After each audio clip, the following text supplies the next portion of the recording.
Welcome to Thames Valley Children's Center.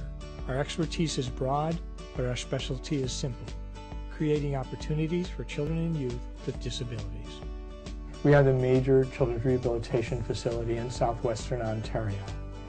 We serve, in fact, the 10 counties in southwestern Ontario with a number of our programs, ranging from Windsor in the south to Owen Sound in the north. Annually, we serve over 6,500 children with physical disabilities, speech and language disorders, developmental challenges, and autism spectrum disorders. But the whole aim of what we are about is enhancing the quality of life and the participation of our children and youth in their family, home, community, and school environments. It isn't about the therapy, it's about the therapy as a tool to ensuring that they can participate to the extent that they would like. We ask our families, right from the very outset, what are your dreams?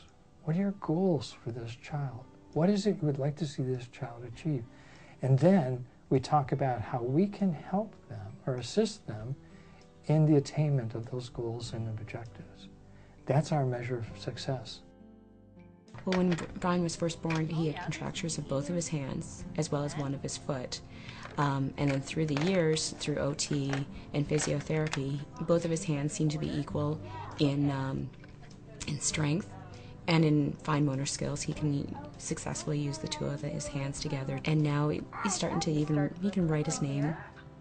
Put your lips right together. The condition that both my kids were born with is a genetic disorder called bilateral pericylvian polymicrogyria. Yeah. In Brian's case, it involved a lot of developmental delays, mainly physical on his part. He didn't actually sit up until he was about 13 months old, and he didn't actually walk until he was almost 4.5.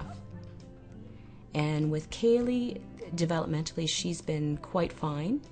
She's had a couple grand mal seizures, but it does affect her jaws, and so speech is quite a bit delayed.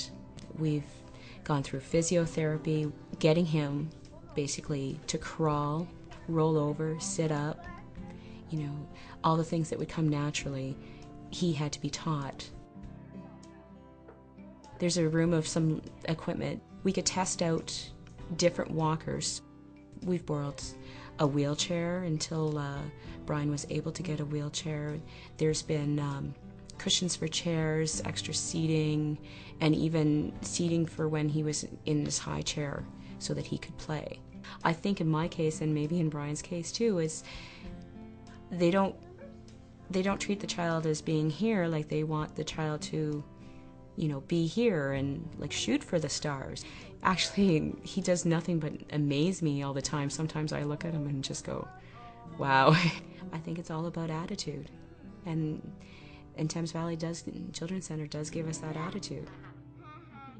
A number of our children actually struggle with life or are challenged by life from moment one. And as a consequence of that, and the support they receive from their very loving and caring families and from organizations like this, they develop a character that is quite special and very different from children who don't have these challenges that they need to face.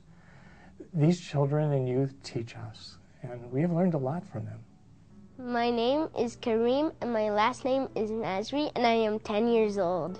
I'm in grade 5, and the school I go to is Eagle Heights Public School. I like it here because it helps people with their kind of problems like cerebral palsy, asthma, autism. I do things like, there's a machine, it's sort of like a bicycle, like I move my hands like this. And then there's another machine where I put my feet up and I push like this. And then I do a treadmill, which I stand on a sort of floor that moves and I start walking. Well, I have done some like short camps, like I come here, we do some crafts and have lunch and go swimming, and then my mom picks me up. There was a gym I went to at a high school where I was playing wheelchair sports like basketball. Turn. I would say it's pretty hard, but if you just keep practicing and working hard, then your life will be easier. No, I'm just always happy. They believe in themselves because others have believed in them, and it causes them to face the world, not so much in a questioning way, but in a, I want to take advantage of what this world has to offer. I just need to find a way to do that. I see this as a distinct advantage, especially from my background as a clinician, that yes, I think they mature at an earlier age as well because of the challenges that they face, and they have an inner strength that is very, very powerful and carries them in a number of different ways in their life. My name is Harrison Lane Sargent. Most people just call me Lane. I'm 18 years old and from London, Ontario. I have a really, really, really big mouth, so there's that. But that helps sometimes. No, okay. Actually, though, I have cerebral palsy. So basically, what that means is I was born 2 months early. It was a lack of oxygen to my brain at birth. So I guess part of the brain that kind of controlled, I guess, muscles and stuff like that in my brain went kablooey, like. Basically affects my balance and coordination, and I can't actually stop. I can walk semi-independently, like with a cane and with crutches or something, but I don't have the balance to stand there. I've been involved with Thames Valley Children's Center for a really, really long time.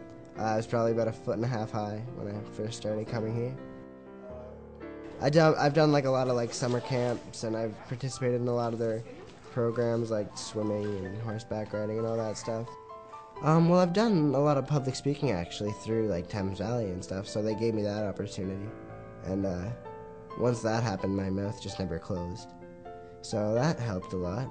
We're taught to, you know, just to use the best of our abilities and like achieve what we can with what we have. And I know it sounds cheesy, but I mean it's a good message. Places like Thames Valley, I guess, give us the opportunity to go succeed.